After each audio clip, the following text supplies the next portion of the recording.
Hello, my dear Sagittarius. First 15 days of November 2023. This is from November 1 hanggang November 15, 2023, general reading. Mga my dear Sagittarius, ang gagawin natin ngayon ay general reading, so hindi to 100% na magre-resonate para sa ating lahat.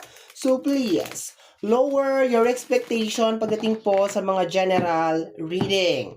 Okay, my dear, how are you? Kumusta ka, my dear Sagittarius? I hope that you are doing well, di ba? Away from harm, di ba? Tingnan natin mga my dear Sagittarius kung ano mga eksena at kaganapan na posible mong makasalubong sa iyong first 15 days of November 2023. Last 3 shuffle tayo mga my dear. Last 3 shuffle. My dear Sagittarius, first 15 days of November 2023.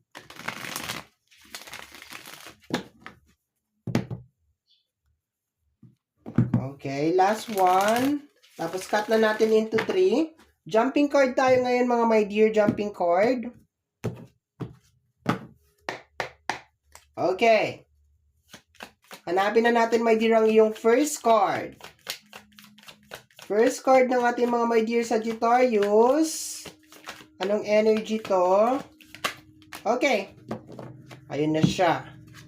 Energy ng Ace of Wands. Okay, my dear. Opportunities. Okay, mga oportunidad, my dear Sagittarius. Marami ang nagbubukas na oportunidad para sa iyo, my dear, sa first 15 days of November. Posibleng yung iba sa inyo, my dear, gusto magtayo ng business. Maganda tong time na to para magtayo ng business, gumawa ng mga improvements sa buhay, 'di ba? Mag-proceed sa panibagong career, 'di ba? And yung energy, parang meron din ako nakukuha ditong energy, yung sigla, yung pagiging maliksi, pagiging energetic, yun na nakukuha ko dito sa card na to. But so far, first energy natin mga my dear Sagittarius is energy ng mga new opportunities. Okay? Mga panibagong oportunidad na magbubukas, my dear, from November 1 hanggang November 15, 2023. Ayan, my dear, samahan na natin yan. Tingnan na natin, my dear, kung anong kasama niyan. Ayan. Parang inaabutan ka dyan, my dear, ng universe, ng mga blessing. Okay? Tingnan natin, my dear Sagittarius. Anong kasama ng ating Ace of Wands? The Two of Wands. Okay? So, medyo, alam mo yon, medyo malungkot ang nasasagap ko dito sa card na to. Kasi ito ay parang hesitation, nagdadalawang isip ka, my dear, no? Kung igagrab mo ba tong opportunity na to. Kasi posible, my dear, na marami sa inyo, maski naman din ako, my dear, pag medyo matagal ko nang ginagawa yung isang bagay, parang ang hirap non bitawan para sa panibagong mga opportunities. Kunyari, nagtatrabaho ko sa isang company, something like that, or kagaya nitong ginagawa ko, nagtatarot card read ako. Kahit sabihin mo na may mga kumakatok na mga opportunity, my dear, kumbaga, kung matagal mo na talagang ginagawa yung isang bagay, parang ang hirap mag-let go. Ang hirap na bitawan yung bagay na yon. Kung sa relationship, ganun din. Kahit na sabihin natin na merong kumakatok sa puso mo, merong gusto manligaw, merong gustong pumasok, nahihirapan ka magdesisyon kasi posibleng hindi ka pa talaga nakaka-move on or something like that. Parang masyadong stuck yung energy ng ating Two of Wands. Okay?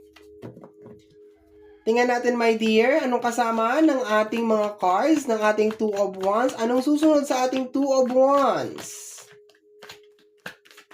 Okay, ayun na. The Star. Okay?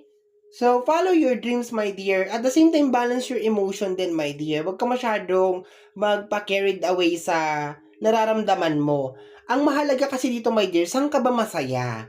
No, yun ang pinaka nakukuha kong overall energy, my dear, ng first 15 days of November. Gawin mo yung passion mo. Gawin mo kung saan ka magiging masaya. Yung typical na maski gawin mo araw-araw yung bagay na yan, hindi ka talaga mapapagod kasi talagang na-energize ka talaga ng bagay na yan. Okay? So yung nakikita ko dito, parang binibigyan ka, my dear, ng option. Dalawang choices. So, if just in case, my dear, hindi ka masaya sa ginagawa mo as of this moment, huwag ka mag-alala kasi sinasabi ng first 15 days of November na meron mga panibagong opportunity na magbubukas para sa'yo. Baka meron kang chismosang kapitbahay, kakatok sa pintuan mo, sabihin, uy, alam mo, hiring sa ganito, hiring sa ganyan. Ganyan yung makukuha mo, my dear, na mga message, my dear, sa first 15 days of November. Mga panibagong opportunities. Kung may kinalaman naman sa usapin ng love life, if you are actually single, of course, hindi to magre-resonate sa mga taken. If you're actually single, posible, my dear, na meron mga manliligaw na darating, talagang liligawan ka, 'di ba? Pero medyo natatakot ka dito, my dear, kasi posibleng meron ka mga traumatic experience in the past, niloko ka, sinaktan ka, pero may mga parating, may mga something na parating sa iyo, my dear, sa first 15 days of November. Yun nga lang, sa paglabas ng ating D-Star, kailangan, my dear, sundin mo, my dear, yung puso mo. Ibig sabihin parang ayoko naman sabihin na sundin mo yung puso mo kasi minsan may pagkatanga ang puso, 'di ba? 'Di ba pag tumibok nga ang puso, 'di ba? Love is blind. Pero parang make sure, my dear, na kung ano man yung decision na gagawin mo, magiging komportable ka sa kanya. Yun ang sinasabi dito, my dear. Kung magre-resign ka man sa trabaho, kung magpapalit ka man ng profession, or papasok ka sa panibagong relationship, make sure, my dear, na magiging komportable ka dyan sa pipiliin mo. Kasi bibigyan ka talaga, my dear, ng dalawang option. 'Di ba? Kung mag-i-stay ka ba sa current situation mo, or igagrab mo tong opportunity na dadaan sa harapan mo. Okay? So, dagdagan na natin yan, my dear. Dagdagan na natin ang iyong cards. My dear Sagittarius, anong kasama ng ating The Star? Ang kasama ng ating star ay the Two of Pentacles, okay? Balancing, okay? So, at the same time, my dear, meron pa rin mga problema in the background, no? Meron mga eksena pa rin in the background, ayan. And kung mapapansin mo, may dalawa kang two dito, the Two of Wands and the Two of Pentacles. Sa paglabas ng Two of Pentacles, my dear, this is a clear indication na posibleng nandudun ka pa rin, my dear, sa lugar na talagang todo balance ka talaga regarding sa usapin ng pinansyal, binabalanse mo talaga. Yung parang bibili ba ako ngayon ng ganito, gagawin ko ba to, talagang ganon yung nakikita ko dito. Kaya siguro, my dear, yung iba talaga sa inyo ay nag-iisip na talaga na parang iwanan na yung career na meron ka as of this moment. Yung para bang nagkakaroon ng energy, may pumapasok na energy na gusto ko nang magpalit ng career kasi posibleng hindi na ipro-provide nitong career na meron ka lahat ng mga pangangailangan mo, or dalawa lang yan, hindi na ipro-provide ng career yung pangangailangan mo, my dear Sagittarius, or tumataas yung lifestyle mo. Kasi minsan hindi natin pwede, my dear Sagittarius, isisi sa career yung mga bagay na nangyayari sa buhay natin, yung mga kakulangan sa usapin ng pinansyal, kasi baka tumataas naman, my dear, yung lifestyle mo. Ibig sabihin, nag-upgrade ka. Kasi pag nag-upgrade tayo, my dear, remember, parang dati wala kang aircon, tapos ngayon nag-aircon ka na. Of course, ano yan, medyo malaking kaltas yan sa sahod mo, my dear, o sa pumapasok na pera sa'yo, my dear. So, kailangan mong i-analyze, my dear. Masaya ba ako dito sa career ko? Tama ba itong nararamdaman ko na hindi kayang sustentuhan nitong career ko lahat ng pangangailangan ko? Kasi, my dear, kung masaya ka dyan sa ginagawa mo as of this moment, go for it. And mag-reduce ka na lang, my dear, sa expenses mo. 'Di ba? Kasi baka tumataas nga talaga yung lifestyle, 'di ba? Baka nag-a-upgrade. Wala naman sama, my dear, sa pag-upgrade, pero kung halos lahat ng perang kinikita mo or sinasahod mo ay napupunta na lang diyan sa tinatawag natin na lifestyle, hindi maganda 'yan. But so far, pinanghimasukan ko na masyado ang buhay mo, my dear. But so far, my dear, based dito sa card mo, may mga panibagong opportunity na darating para sa'yo sa first 15 days of November. Related man to sa career, related man to sa usapin ng pagmamahal. Nasa sa'yo lang talaga yan, my dear Sagittarius, kung igagrab mo ba yung panibagong opportunity or mag-i-stay ka dyan sa current na situation mo. Okay? So, tingnan natin, my dear. Clarification na tayo. Paki-clarify nga po yung ating The Tower. The Tower. Bakit nagsabi ako ng Tower? Sorry. Yung ating Ace of Wands. Bakit may Tower ako nabanggit? Baka nangangamba ka? 'Di ba? Bakit may tower? Okay, sorry my dear. Bigla na siya pumasok. Okay, kasi posible my dear na baka hindi mo rin i-grab tong mga panibagong opportunity because of takot, 'di ba? Sabi ko nga kanina, baka meron mga manliligaw, papasok sa buhay mo, mga panibagong opportunity, kaya nagdadalawang isip ka eh. Kasi baka mag-tower nga naman siya. Pag nag-tower siya, mahirap yon. Pero ang kanyang clarification, my dear, is the Empress. Okay? This is more on upgrade. Ibig sabihin parang kinakailangan mo mag-matured. Hindi ka lang habang buhay nandiyan sa posisyon mo na yan or sa lugar mo na yan. Hindi ka lang habang buhay na ganyan. And parang sinasabi ng card na to, my dear, ang buhay natin is more on trial and error. So, hindi mo malalaman, my dear, kung ano yung mangyayari dun sa lugar na yon o dun sa opportunity na yon kung hindi mo susubukan. Parang sa business, parang gusto mo magnegosyo, gusto mo mag-come up ng ganito, ng food stand or something like that. Pero kung maniniwala ka lang, my dear, dun sa mga experience ng ibang tao, na sasabihin nila, ay nalugi, nag-food stand din ako dati, something like that, nagnegosyo din ako ng ganyan, hindi naman nag-click. Always remember na iba-iba tayo ng guhit ng palad. Posibleng iba yung mangyayari sa kanya, iba din yung mangyayari sa'yo. At iba-iba din tayo ng diskarte sa buhay. Posibleng hindi siya magaling talaga dun sa field na yon at ikaw talaga ay meron tinatagong skills talaga dyan sa business na yan na parating sa'yo or dyan sa panibagong opportunity na parating sa'yo. Kasi my dear, kaya nga sinasabi dito na tingnan mo, my dear, kung ano yung nasa puso mo. Kasi baka yung kumatok na opportunity na yan ay talagang yan talaga yung nasa puso mo. Kunyari, you love cooking, you love baking, di ba? You love yung mga bagay na yan, why not i-grab mo? Why not try mo? Okay? Kung kaya mong pagsabayin, bakit hindi? Kung kaya mong pagsabayin yung current na trabaho mo ngayon at saka yung mga panibagong opportunity gagawin mo parang sideline, 'di ba? Bakit hindi? 'Di ba? Basta ang sinasabi lang dito, my dear, wag kang pangunahan ng takot. Ganon din, my dear, sa usapin ng relationship, 'di ba? Iba-iba naman kasi ang tao, 'di ba? Hindi mo pwedeng sabihin na porket sinaktan ka ni Pedro eh sasaktan ka ni Juan. Parang ganon, hindi yung ganon. Pero ano pa rin, kilalanin mo pa rin, my dear. Alamin mo pa rin, pag-aralan mo pa rin kung ano yung mga bagay na papasukin mo, o kung tao man yan, kilalanin mo pa rin, kilatisin mo pa rin, mag-background check ka pa rin. Okay?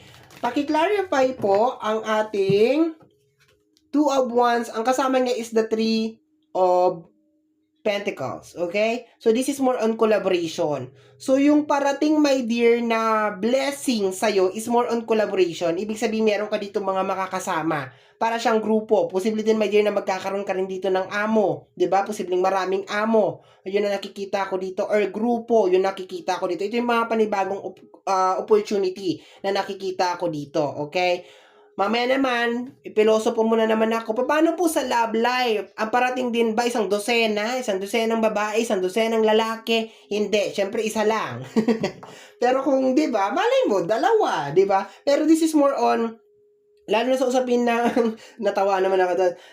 Lalo na sa usapin ng panibagong opportunity or career, parang ano to, more on parang pakikisama, yun ang nakikita ko dito. Parang marami kayo, yun ang nakukuha ko dito. Posible may na magkaroon ka rin ng mga tauhan, di ba? Kailangan mo i-manage yung mga yan. Or else, masama ka sa isang grupo, sa isang organization. Yun ang nakikita ko sa isang company, yun ang nakikita ko dito. Or else, amo. Okay? Huwag mo ipilit talaga, nadadagsa talaga yung mga manliligaw. Isa lang yan or dalawa. Sabi mo kasi marami. Kaya marami din. Okay, we have here the world card. My dear, maganda tong parating na opportunity para sa'yo. And nakikita ko for some of you, baka ito na talaga yung passion mo. Talagang dito ka talaga magiging masaya. Dito ka talaga magi-enjoy. Posible, my dear, na mas gawin mo to araw-araw, hindi ka talaga mapapagod. Okay? Kasi nandoon yung passion mo. Okay, para may kinalaman sa skills sa kamay, parang ganon. Yun ang nakukuha ko dito. Kung magaling ka manahi, 'di ba? Yun ang nakikita ko dito. The Two of Cups. May panibago nga, may parating na relationship, my dear, sa'yo. Okay? Meron mag-o-offer ng love, pero if just in case hindi ka naman nagmamanifest ng relationship, this is more on collaboration. Yun ang nakikita ko dito. And matutuwa ka naman sa kanya, my dear, kasi somehow related naman sa'yo yung parating na blessing and opportunities. Yan ang nakukuha ko dito, my dear. But kung hindi to relationship, panibagong career, panibagong opportunity na magbubukas para sa iyo, my dear. Okay? We have here the Devil card. Akalain mo, magtatapos na lang yung reading, meron pang humabol. The Devil card, okay? Kagaya na sinasabi ko sa'yo, my dear, kilatisin mo ng maigi. Okay? Kasi posibleng itong the devil card na to, tingnan nga natin. Takot, my dear. Takot. Ayan, oh. 'Di ba? Pero yung sinasabi ko kanina, my dear, lalo na sa usapin ng relationship, kilatisin mo, kilalanin mo ng maigi, pag-aralan mo ng mabuti kung may kinalaman sa usapin ng career, tingnan mo, my dear, kung yun ba talagang tinitibok ng puso mo, kaya mong gawin yun for the longest period of time. Pero kumuha ako ng mga cards, my dear, ayan o, natatakot ka talaga, my dear, posibleng ginugulo ni devil ang puso mo, may mga traumatic experience over here, and the magician, okay?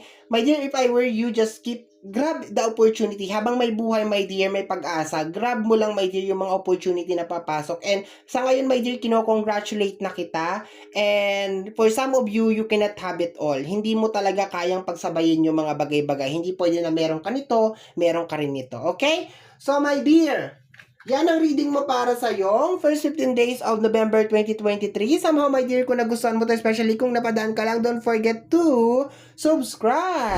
I-click po ang notification bell para ma-update ka sa aking mga upload. And free to like, free to share, free to comment sa lahat ng ating mga videos. Once again, my name is RJ, also known as Apo J. Maraming salamat po. And until next time, bye-bye. Thank you, my dear.